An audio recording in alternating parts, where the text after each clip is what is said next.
Zach LaVine, our old friend. Zach LaVine. I feel like we need to make a Zach LaVine drop at this point. I don't even know exactly what it We would may be, need to, yeah. but he apparently feels singled out, that a lot of the blame being placed on him or is being placed on him due to the failures of the Chicago Bulls. And on one hand, I look at this and I think, oh man, that's unfortunate. But on the other hand, I look at this, Keith, and I think, well, of course, this is what happens when you get paid the way that Zach LaVine did. And of course, this is via Jamal Collier of ESPN. But Keith, Zach LaVine feeling like he took too much of the blame for the Bulls' lack of success. We know LaVine would like to move on from Chicago. We know Chicago would like to move on from LaVine. I don't know if it's going to happen or not, but what do you think about Zach LaVine feeling like he has been singled out? Yeah, I was waiting for Jenny McCarthy to show up. You remember that show? Yes.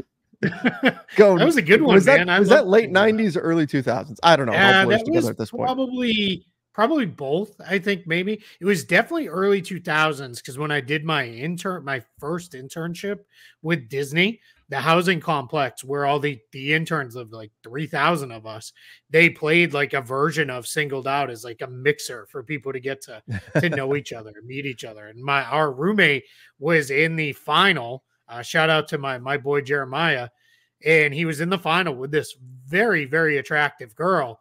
And she said, okay, the final question that then she was going to pick the winner was, what would you make me for dinner if you were going to cook for me? And he said, hot dogs and gravy. And like, she was like, so he lost. Yeah, he lost. And he said that after the other guy had already said, like, I'd cook you like some pasta, keep it light, keep it easy. And then he was like, I don't know, hot dogs and gravy. And he lost. So, but very fond memories of living with Jeremiah. He's a lot of stories that are wildly inappropriate for this show. So we'll leave it at that. That'll be a mid-August show. Yeah, exactly. But that's my singled out Jenny McCarthy. We'll tie it back in Zach LaVine here. Kids, it's an old dating show that used to be on MTV. Yeah, it was good. I liked it. It was fun. It was. All right, Zach LaVine. Yeah, I get the whole like.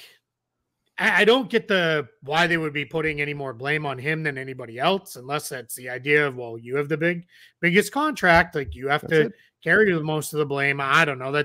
That's more of a fan and media thing than it usually is from anybody within a team. There, so that part feels a little weird. There was reporting in that same story by Jamal Collier that Billy Donovan met with Zach LaVine in July. It felt like they were in a pretty good place. But now this is all coming out now. So I have to wonder, is like something else popped up that's causing issues. Now, you're absolutely right. They want to trade him. He wants to be traded. The problem is there's no how. Like, nobody wants to take on that big of a contract. So there it is, man. We're all going to know these numbers by heart. I think, by the time we get to the trade deadline, it's like the phone numbers of our best friends back in the day. Right. Yeah. Yeah. There it is, man. We're living in the 90s. And we are. We're living in the past today. Yeah. 43 million, 46 million, 49 million, essentially, is what these are. It's just tough. That's a big, big number to move for a guy that I don't think other teams feel is necessarily a player who's going to return that value. Not impossible. Bradley Beal got traded on a pretty rough contract, but that's a big number to move.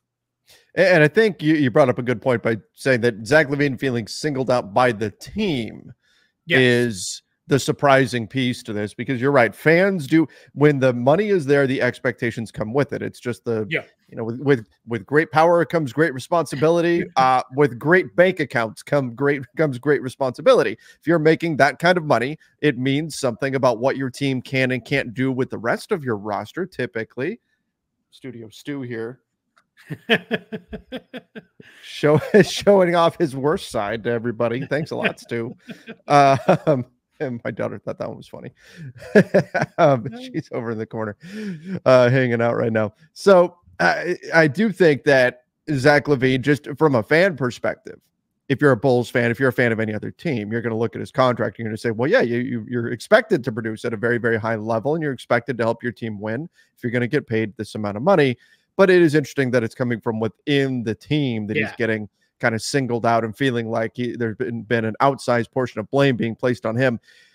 Ultimately, though, you're right. I mean, I think, and I think we need a bigger sample size to know for sure, but I believe that one of the effects of the new CBA is teams right now are even less willing than we've seen in the past to take on long-term salary.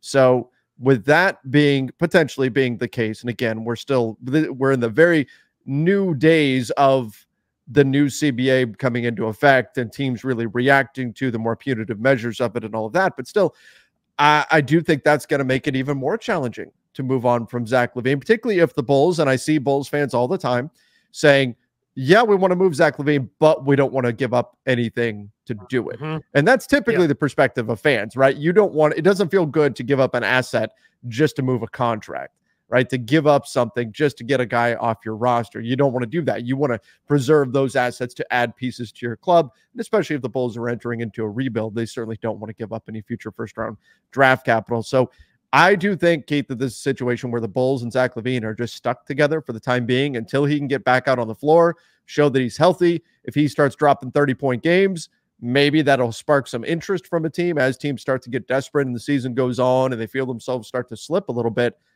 The question, though, is will Zach LaVine accidentally cause Chicago to win a few too many games? And Nikola Vucevic perhaps falls in that category as well. Yeah, I think to your first part of that, that's it. He's got to show he's healthy. If he can be healthy and be productive, that only helps him and the Bulls, right? That's we're working together, shared cause to move. Winning games, I'm in general, yes, I'm with you. I don't know that that's how they're necessarily thinking as an organization. I think the fear then would be, well, hey, let's keep him, right? We're playing pretty good. Let's go right in that. Let's go for that 10 seed. Yeah, exactly. Bulls fans are like, please God, no, like anything right. but. So yeah, so that's the part where it gets a little tricky there with Zach LaVine. But yeah, man, he is he's got to show he can stay on the court and he's got to play well. And if he does, then the Bulls are probably in pretty good shape to get things moving. But until then, we'll kind of see where it goes. There's a lot of stuff that needs to shake out. You mentioned Vucevic is still there. One of the reports, I think it was from Mark Stein over the weekend, was they think it'll be easier to move him. Well, yeah, I mean, he makes half the money in each of the next two seasons and doesn't have that third season at nearly $50 million. So yeah, I think now who needs a center? That's another question mark. But yeah, and then what happens with Lonzo Ball? Is he going to be able to play? Sounds like he's going to push to play. Let's see what that looks like. So all that coming together, this has a chance to be a really messy situation. Yes, you have vets that I think are going to want to play and show, hey, we can still play. But I think the Bulls are like, well, we want to move on to some of these kids, and I think this could just get really ugly. Yeah, they're going to have to move off of some of these players, I think, ultimately. But in the meantime, as you said, this could wind up being a bit of a mess.